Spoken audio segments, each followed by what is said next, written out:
Nawasalimu tena katika jina la Bwana wetu Yesu Kristo. Kwa majina naitwa tena Elize Zagabe Ombeni, na mimi ni mtumishi wa Mungu ambaye Mungu ameita katika kizazi hiki ili nipate kueneza habari njema kwa njia ya neno na ushuhuda.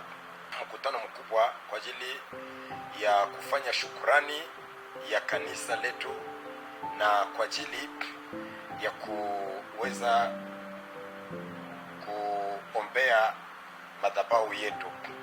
Nilitaka niweze kujitambulisha kidogo mimi ni nani na namna gani Mungu aliweza kuniita. Nimeitwa na Mungu katika hali ya kutatanisha. Ya kwanza, mimi nilikuwa mfanyakazi na mfanyabiashara, lakini ikafika mahali ambako nikapata shida, nikaungua ndani ya nyumba. Nilikuwa ndani ya office, nikaungua hapo nilikuwa nafanyia kazi, nikaungua pasipo kujua mahali ambako moto inatoka. Na moto ilichukua muda wa dakika 45 nikuungua pasipo kujua mahali moto inatoka. Lakini yale Mungu alifanya ni nini? Jambo la kwanza, hiyo moto ilikuwa moto isiyokuwa ya kawaida, na iliweza kuwake kanzia hapo kwa miguu, na watu walijaribu kuzima moto ikakataa, hadi vile moto iliweza kushika mwili yote. Alafu jambo la kwanza Mungu aliyofanya, akazima hiyo moto. La pili, matumbo yangu yalikuwa yako nje, lakini Mungu mwenyewe akakuja tukufunga tumbo langu, kama vile unaweza ukaangalie hapa. Hata ukiona alama hapa kuko wazi. Hapa matumbo yangu yalikuwa yako nje, Mungu akaweza kapafunika mwenyewe. Hiyo ilikuwa ni ishara Mungu aliyoifanya kwa maisha yangu. Alafu nikakaa miaka 3 nimeoza, na katika hali ya kuoza nilikuwa niko ndani ya hospitali, walinibeba huku na kule, nikonizungusha hospitali zikashindwa. Na wakati hospitali zilishindwa, basi wakaamua kunitoa na kunibeba nyumbani. Nikaenda kukaa nyumbani, maana hospitali ya mwisho nilitoka kwa ilikuwa ni Nyantende katika mji wa Bukavu. Nikakaa Nyantende. Wakati nilikaa Nyantende, wakanifukuza, nikakaa nyumbani muda wa miezi ingine 6. Kwa hiyo miezi 6 nilikaa nyumbani. Hapo ndipo nikaona malaika wa Mungu akanambia, ilikuwa Jumapili, akanambia, Elize, hautakufa bali utaishi na utatangaza matendo makubwa ya Bwana.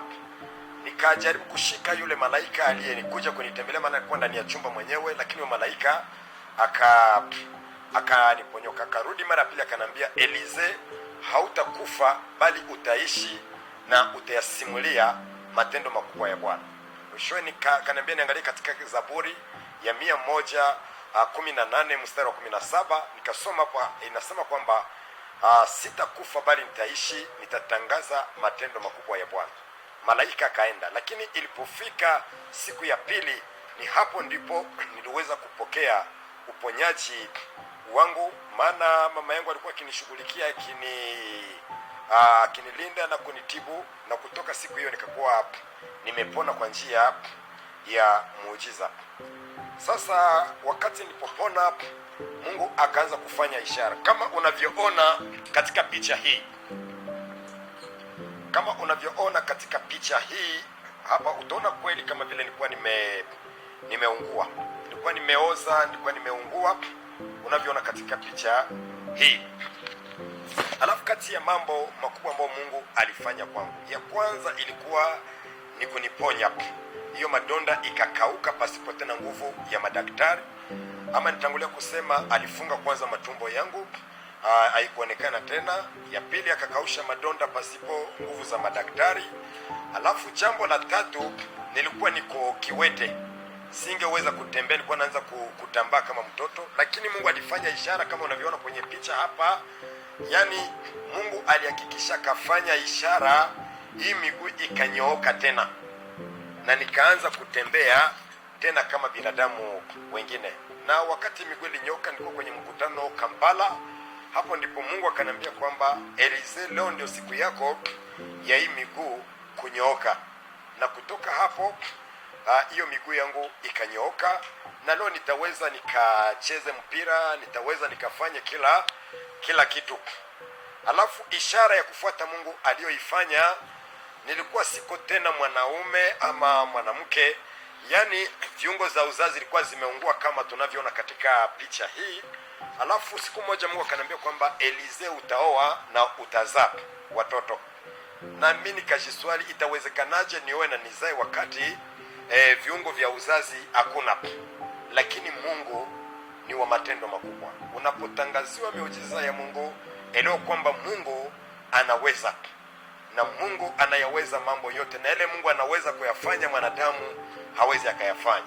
Siku moja nilikuwa kwenye hoteli hapa Busia, Kenya, na hapo nilikuwa nimelala, alafu nikaona maono, nikaona kama kitanda cha daktari kinakuja kikanichukua kikaniweka juu, alafu kutoka kwa mawingo mara moja nikapata Mungu ameniwekea mitambo mpya. Wacha nikwambie kwamba ile pia sio hadithi, lakini leo Mungu amefanya ishara. Nimeoa na nimezaa watoto.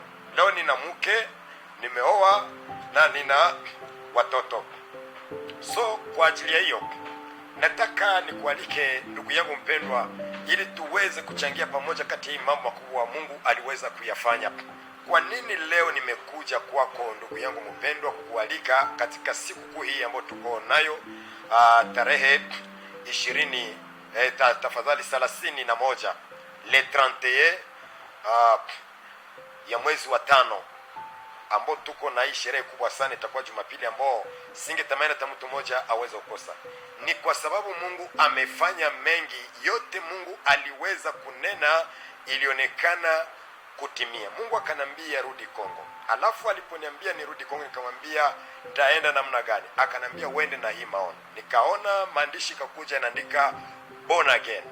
Alafu nikamuuliza baba yangu wa kiroho, akanambia born again maana yake ni kuzaliwa upya. Basi nikaja na maono ya katika nchi ya Kongo, na zaidi katika mji wa Bukavu ni kwetu. Na kwa nini tushukuru Mungu? Katika kitabu ya Mwanzo hapa, katika kitabu ya Mwanzo sura yake 28 mstari wake wa 10 hadi 15, lakini sitaenda huko kote, nitaka tuangalie mistari tu kama 2 hapa. Yakobo akatoka Beersheba kwenda Harani. Alipofika mahali fulani akalala hapo, kwa sababu jua lilikuwa limetua. Akachukua jiwe moja la mahali akaliweka chini ya kichwa chake, akajiosha, akalala usingizi. Akaota ndoto ambayo aliona ngazi imesimamishwa juu ya ardhi, cha yake ikiwa imefika mbinguni na malaika wa Mungu. Alafu kwa mstari wa chini Biblia inasema kwamba hapo ndipo Yakobo akaita pale mahali akapaita Betheli. Asema maana nimekutana na Mungu. Yani mahali ambako mtu amekutana na Mungu ni madhabahu ya Bwana. Sasa hapa kwa madhabahu ya born again ambao tunakualika ukuje uweze kushiriki pamoja na sisi, ni madhabahu ya Mungu, maana tumekutana na Mungu. Alituambia kwamba tutanunua hapa na tukanunua hapa, na sasa tuko hapa katika hii madhabahu le 31 ama tarehe 31 ya mwezi huu wa 5. Tunataka kila mtu akuje na sadaka zake, aungane na sisi ili aweze kuweka sadaka kwenye madhabahu na tumshukuru Mungu pamoja.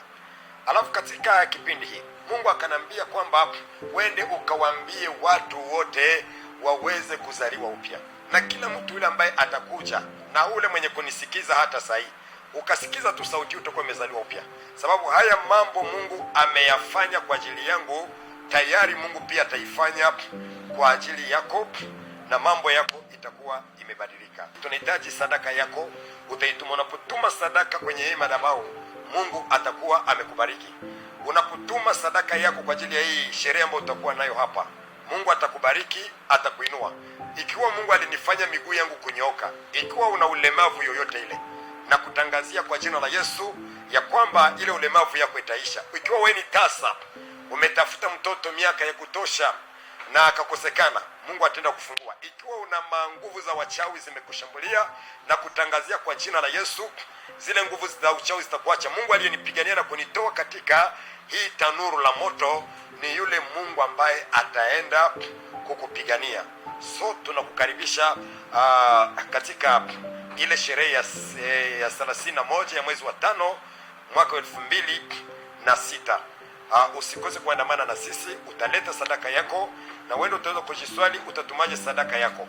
Kwa wakati huu atutumie bank, lakini unaweza kutumia namba hizi ukiwa kama uko mbali, ukiwa uko Kenya, ukiwa uko mbali, unaweza kutumia namba hizi.